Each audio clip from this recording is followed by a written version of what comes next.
Why, hello there, my newcomers.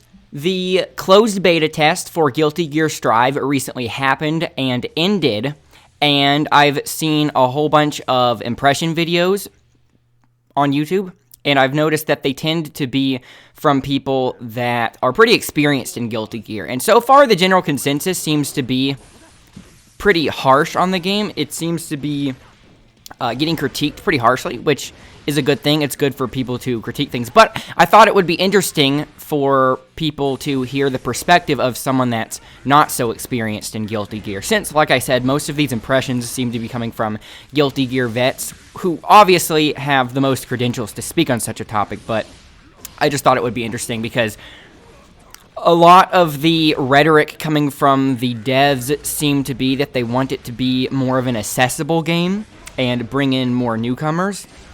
And so, if that's their target audience, then obviously what they say about it, it should be considered valuable. So, I'm not a complete beginner to the franchise, first of all. I have played Guilty Gear XR Revelator 2, if I'm even pronouncing that right. I have to say, one good thing about Strive is that calling it Strive is good. It's good to have a title that's actually pronounceable. That's a pretty good step in bringing in new people. I'm looking at you, Under Night, In Birth, Late, EST, however you pronounce it. So yeah, having a pronounceable title, great step, great idea, who would have thought? But anyways, in terms of the game itself, since its reveal, it's been pretty controversial, to say the least, just because of it making drastic changes from XR Rev 2, which seems to be loved pretty unanimously. So, I have probably less than 20 hours in XR Revelator 2. I do like it a lot, but if you want to get good at a fighting game, it takes a lot of time and commitment and dedication. And so, I've pretty much made Soul Calibur the game that I want to really get good at. So, Soul Calibur 6 is the main fighting game that I really focus on, and that's the game I legitimately try to get good at, whereas all other fighting games I play, I pretty much play casually in comparison. So anyways, with that out of the way, there is a survey that they want people to fill out, people that played the beta. They want people that played the beta to fill out a survey, and I will be doing that, of course, and I will pretty much be putting the same thoughts in the survey that I'm explaining here in this video. So, first of all, the gameplay itself. I want to state that, first off, one of the concerns that people had when they first saw the gameplay is that it looked much slower than XR or Zerd Rev 2. I'm just going to call it Rev 2 from now on, so I don't have to say the whole mouthful. A lot of people were saying that it seemed slower compared to Rev 2. I actually have to say that it does not feel slower. Watching it, it looks a little slower, but when you're actually playing it, in terms of the inputs and just the way the game plays, it actually does feel the same speed. So that's one worry I would do away with. But one noticeable difference is that Rev 2 seems to have much more of a rushdown freestyle approach. Obviously, there are a lot of mobility options in Rev 2, and with Gatling combos and things like that. The game just has a very frantic feel, whereas this game, it feels a bit more pokey, like you throw out pokes and you try to fish for whiffs and do a lot of whiff punishing. It feels more like Street Fighter. That's the best way I can describe it. It doesn't feel exactly like Street Fighter, just a little bit more like Street Fighter than what Rev 2 feels like. More pokey is what I would use to describe it. The air dashes are also a pretty big source of contention for this game, and I actually have to say I can't comment on the air dashes because I play Potemkin, and both in Rev 2 and in this, Potemkin has no air dash, nor does he have a regular ground dash. So Potemkin is just inherently a character with poor mobility, so I've never really been used to playing Guilty Gear with high mobility. So that's one thing I can't comment on just because I love Potemkin too much. He's actually one of my favorite fighting game characters ever. He's just a fighting game character, and he's a fighting game character that I just love everything about him. That's what I'm trying to say. So as for the gameplay, again, about the gameplay, I like the gameplay itself. I actually do think it's fun, like just in terms of the mechanics and the design.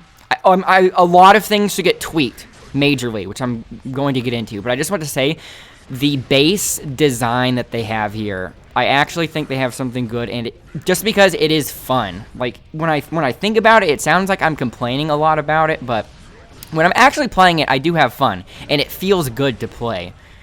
And speaking of that, the inputs pretty much feel like the same exact inputs from Rev 2, so for a big period of time during the beta, they were actually doing maintenance on the servers, and during that time, I realized that I severely needed to practice my execution, because, like I said, Soul Calibur is my main game, and Soul Calibur being a 3D fighter, it really doesn't have all those crazy inputs that 2D fighters have, like half circle, back, forward inputs, and having to do DP motions really fast. So, ironically, in one sense, it's ironic. So, ironically, playing the Strive beta actually encouraged me to play Rev 2 quite a bit. In fact, I think I might have actually played Rev 2 just as much, if not more, than the Strive beta during this whole period.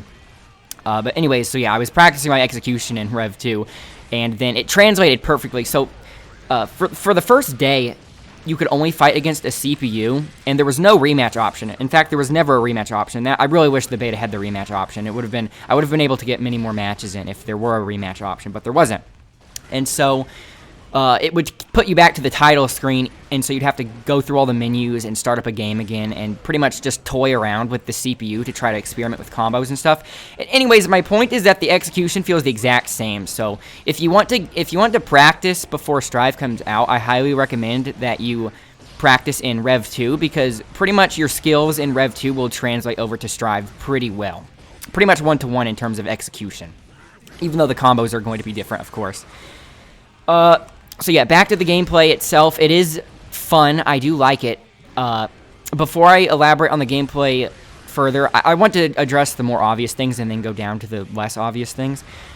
Another really controversial thing about this, and I was never, personally, I was never worried about the speed of the game, but this next thing I actually was worried about, and that's the UI. The UI has been quite the source of discussion, to say the least, because when it was first shown off, it was so minimal. Well, first of all, I should say that Guilty Gear, everything about it is so metal, and being a metalhead myself, I really appreciate just how overtly metal and over the top all the UI in Rev 2 is, between the chains and the gears and how it looks literally made of metal. I really like it. That's definitely my style, and it has, and regardless of if you like it or not, you have to agree that just the overall direction, the overall stylistic direction is just really solid in Rev 2.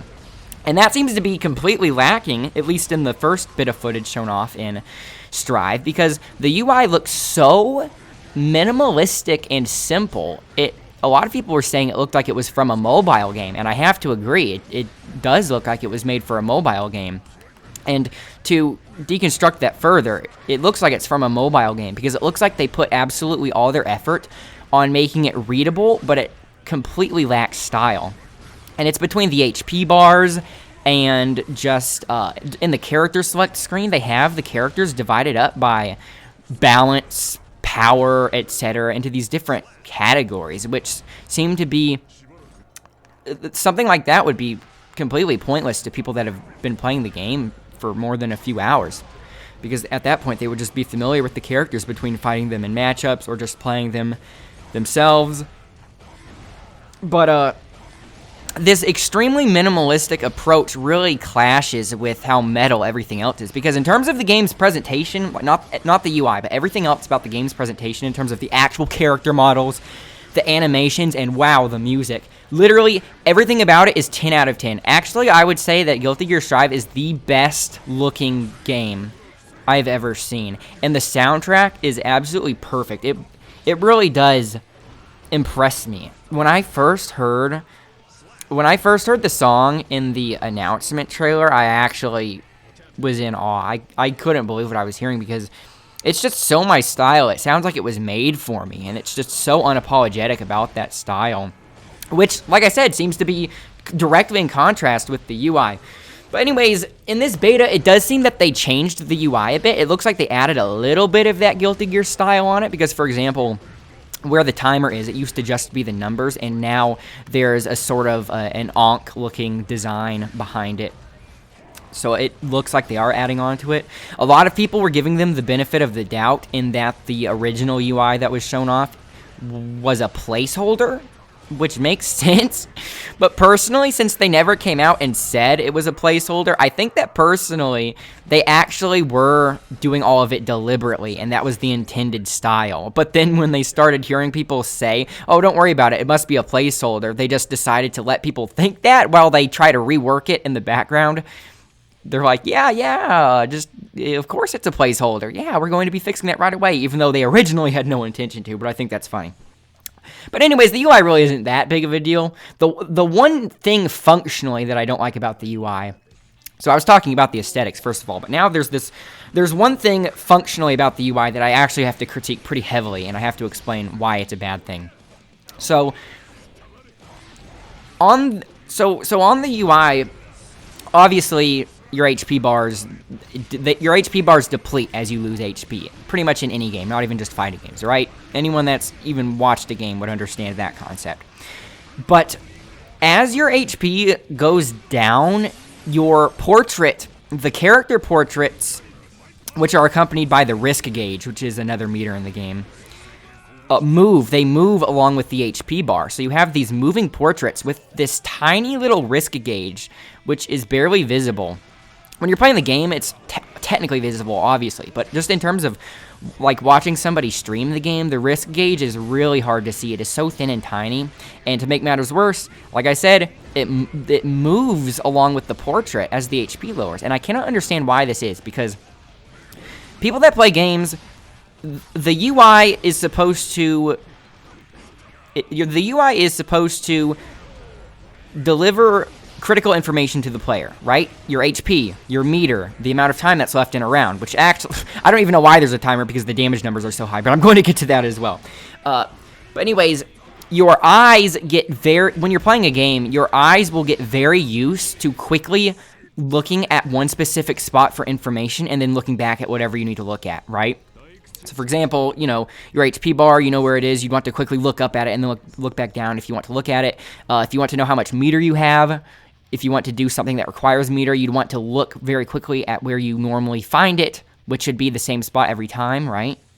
So having this risk gauge move, it makes it where each time you want to go look at it, if you haven't, if you're not immediately aware of how much HP you have, for a fraction of a moment, you're going to have to be searching for it, which may sound like not a big deal because it's really not that much time, right? But in a fighting game, which is highly competitive already, you want to save as much time as possible, and having to look around for where this moving meter is, it's just completely impractical, and I can't think of a single reason why they did it, aside from just trying to be really hipster with it. So yeah, the moving portraits and the moving risk gauge, I have no idea why they would ever do that, and it just seems like an awful idea for any game to have something like that. So I hope that gets fixed. If it doesn't, people can probably get used to it, like I got used to it, but it just serves no advantage. So I really don't like things that are just, I don't like sacrificing one value and not getting any other kind of value out of it, okay? So, okay, about the damage, as I foreshadowed, I was saying that the game mechanics itself are fun, which I still stand by.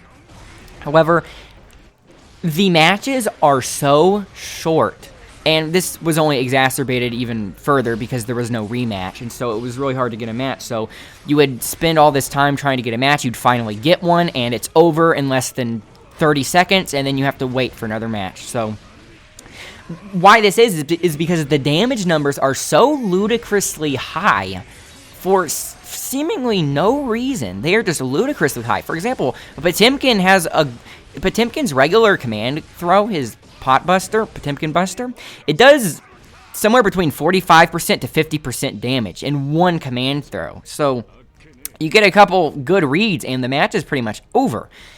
And this is really disappointing because there actually are some pretty cool combos in the game that people have started to discover, and just the game does feel fun, but it's over so quickly.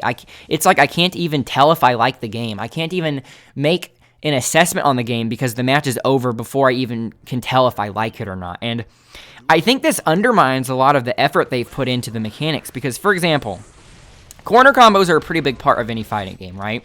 You put your opponent in the corner, and you get rewarded for it because you get potentially access to all these different corner combos, which you can practice.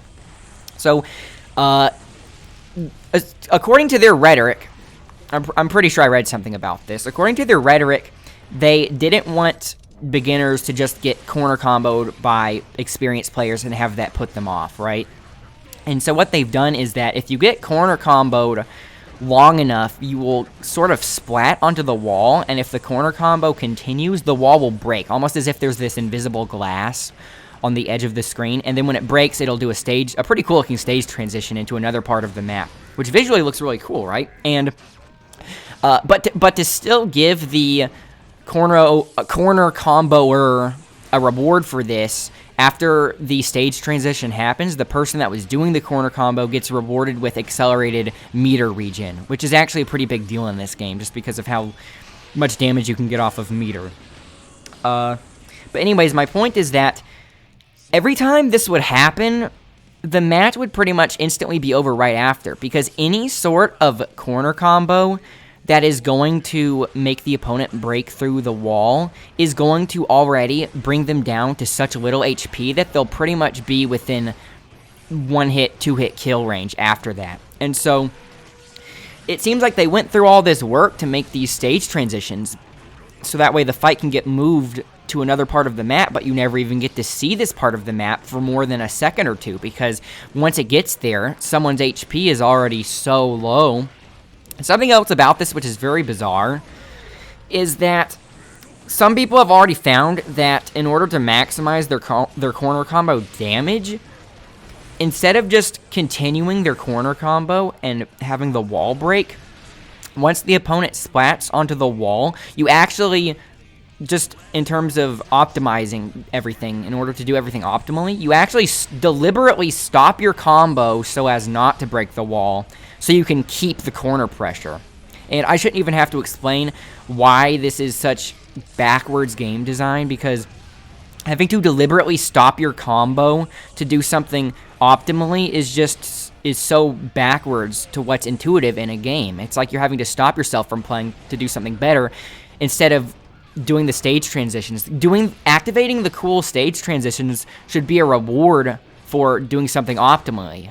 But it's not. It's actually worse than just stopping your combo deliberately. And I can't stress enough how backwards of a design that is. They need to really fix that, because it's just inherently a really bad part about that. So yeah, the damage numbers and just the way how you can exploit not corner comboing, like the way how you can exploit the corner by just stopping your combo for better damage.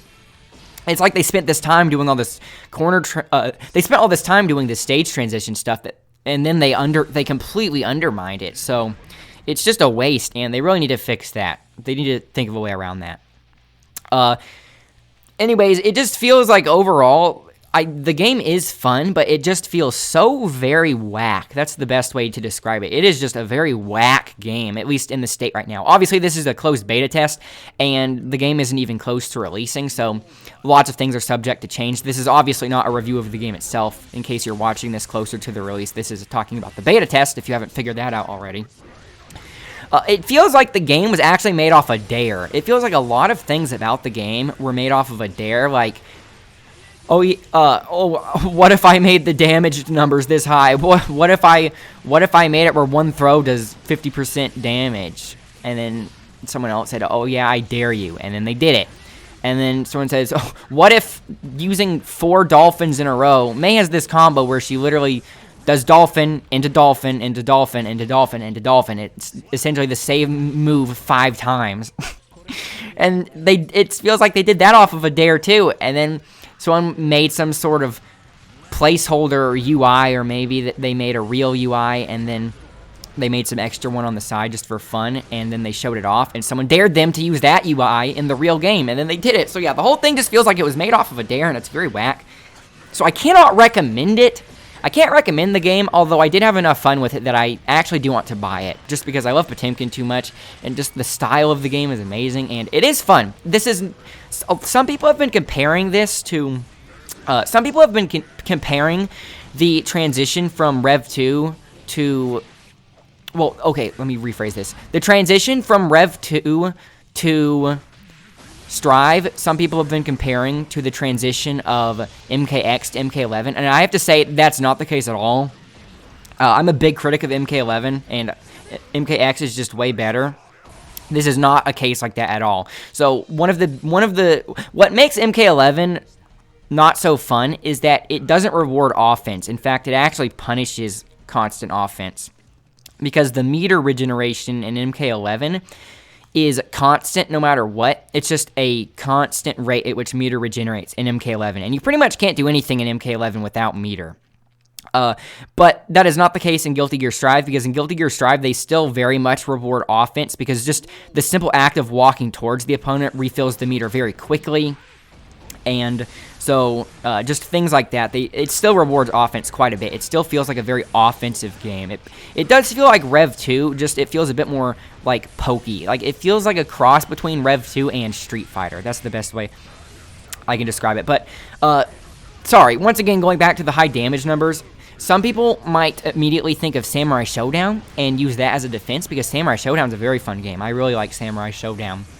And if you don't know, the big thing about Samurai Showdown is that the damage numbers in Samurai Showdown, that's another game where the damage numbers are ludicrously high. The damage is ludicrously high in Sam Show. You can legitimately win a round with 2 hits in Sam Show if you're doing everything right.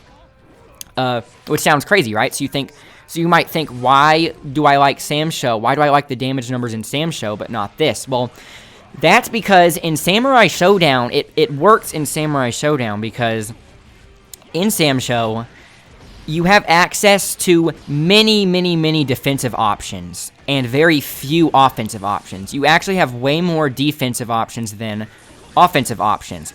But this is offset by making the damage extremely high. So although you have very few offensive options in Sam Show, they do tons of damage. And so it incentivizes the offense. And so in Sam Show, the matches are longer than in Guilty Gear, if people know what they're doing, because the majority of Sam Show, it's just very tense, it's very stressful. You're trying to, you're trying to bait your opponent into making a mistake, and then when they finally do, you get a hit, and when you get a hit, it's a very big deal, because you don't get to land hits very often in Samurai Showdown. And this is where it's different than Strive, because in Strive, the damage numbers are extremely high, but you have a whole bunch of offensive options. You have so many offensive options in Strive, and yet they still do a whole bunch of damage, which makes the matches end so quickly. So yes, Samurai Showdown and Strive both have extremely high damage numbers, but it fits in a game like Samurai Showdown just because you have access to way many more defensive options than offensive options. I just wanted to reiterate that because that's a pretty nuanced but significant difference. Anyways, one last thing I want to talk about is the lobbies. You've probably heard a lot of negativity about the lobbies. I have to say this, if you've only heard negativity about the lobbies but not the specifics therein, you should note that when the online first launched in the beta test, the lobbies were pretty much broken, okay? So, and then they had to do emergency maintenance. Their words, not mine. Emergency maintenance. So when you're hearing negativity about the lobbies, you should distinguish if they are talking about the lobbies not working versus the inherent design of the lobbies, because those are both two different things. Obviously, the lobbies not working is objectively a bad thing, right? So during the periods in which the lobbies weren't working, that's obviously just something that's objectively bad. So there's that. So you should discern if you're hearing negativity about that or just the design itself. So the design itself it's technically a platformer. It's a 2D platformer with pixel art. It looks like something that belongs in a different game. I have to say, I don't hate. A lot of people seem to abhor the design of it. They seem to really just not like the inherent design nor the art style of it. I have to say, it's unexpected. I wouldn't expect this in a fighting game, let alone a game that's as metal as Guilty Gear.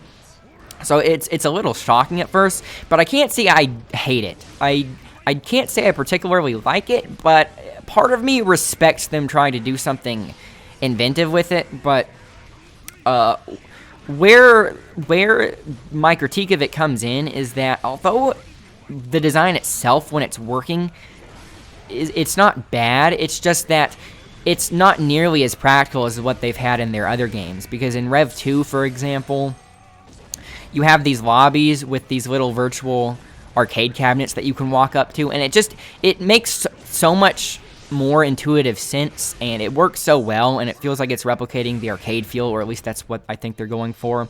That in this, it just feels like they were thinking too hard about it. They were trying too hard to be different. I think I used the term hipster before. It feels like they're trying to be very hipster with it, which is completely unnecessary. So to elaborate further, if you don't know how the lobbies worked, basically there are 10 floors. Obviously, you pick a region, right? You pick a region, and then there are 10 floors to this tower. Each floor is a lobby, and there's a dynamic ranking system. So you join, so like how it's ordered is that from floor 1 to floor 10, as you get higher, it's intended for more skilled players. So like let's say, for example, you're absolute beginner and you just want to fight with a whole bunch of other absolute beginners. You would join floor 1, for example, and you go in there with anywhere from 20 to 30 people. So one thing that seemed sort of off about it is that you wouldn't always see everybody that was actually in the lobby, because while I was streaming the game, I would join a lobby and then someone else would join the lobby, so we could both be in the same lobby together, but we couldn't always find each other, even though we were both in the same region and in the same lobby. What we'd have to do is, like, if you were wanting to get a match with someone specifically, obviously there's going to be an option to play with friends specifically once the game comes out, but just in the meantime, I would join a lobby, trying to join a lobby that has someone else in it that I want to play with, but they're not in there, so what I have to do is I have to exit the lobby, rejoin it, exit the lobby, rejoin it, until eventually they show up. So it sort of shuffles them, like it's not actually showing everyone that's really in there, because I think it caps at 30 or something like that, which is weird. But in addition to this, what sort of undermines the whole purpose of a lobby is that, well, first of all, a lobby is something, you know, you want to stay in a lobby so you can fight with specific people and keep fighting the same people. That's the whole purpose of a lobby, obviously. But how this works is, as I mentioned, each floor is supposed to be separated by skill, roughly. So what happens is, as you dynamically have your rank changed, and it seems like your rank changes extremely quickly. Like, for example, just win a couple of matches, you rank up, lose 1 or 2, and you rank down. So as your rank changes dynamically, it will bar you from entering certain floors. So, like, well, for example, as a beginner, like as an absolute beginner, you have access to all the floors. You can join 1 or 10. So even if you think that you should be joining 1, if you want to try your luck on floor 10 and try to fight tougher opponents, you can. But for example, like let's say you're really good and you win a bunch and you start winning like crazy, you will be barred from joining the lower floors, so that way you can't just go in there where beginners want to fight beginners and then mop the floor with everyone. In theory, it makes sense, right? But what's annoying about this is that each time you rank up or rank down, it kicks you out of the lobby, and then you have to join one again. But if you've already gotten to the point where the only floor you can join is floor 10, and you rank up, it kicks you out, and then you have to rejoin again. But the only floor you can rejoin into is floor 10 anyway, so there's literally no purpose in kicking you out at that point. And then when you join in, it might not even be the same people that you were just in there with, because like I said, it sort of reshuffles them. So the lobby system needs a lot of work. It needs a lot of overhaul just in terms of what I've been talking about. So yeah, anyways, overall, those were my thoughts on the beta.